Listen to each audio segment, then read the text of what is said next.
Okay, ayan, panibagong araw, nakaready na po ang ating mga gagawin. So check natin kung alam pa yung ipopulwid kasi magpupulwid na tayo.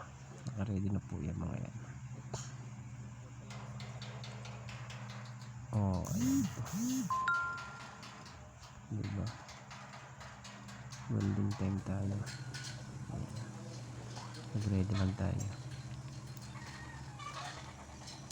So welding na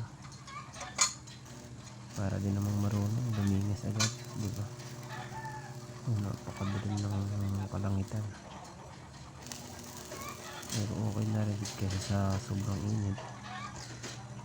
Hindi naman umulan, tamang ambon lang, kaya ayan, trabaho pa rin. Kung madami-dami tayo nabuo, para ano na yan, siguro 9 na piraso, ganun. Ilan na lang ipupulbil, mga 2 na lang.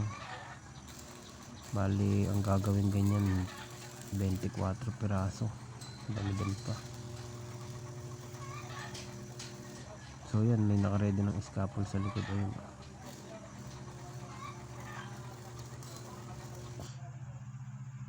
so ayan, lobat na daw ang ating cellphone. Sige, kailangan ng patayin baka mag shutdown. So ayan, diba, ayan.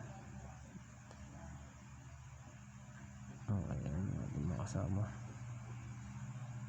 Oh, ayan, ang ating scaffold. Diyan kami magtataas niyan, mano-mano. Maintindihan yung bigat niyan pagka tinataas na. Mahaba-haba pang uutay-utayin. Ganito rin.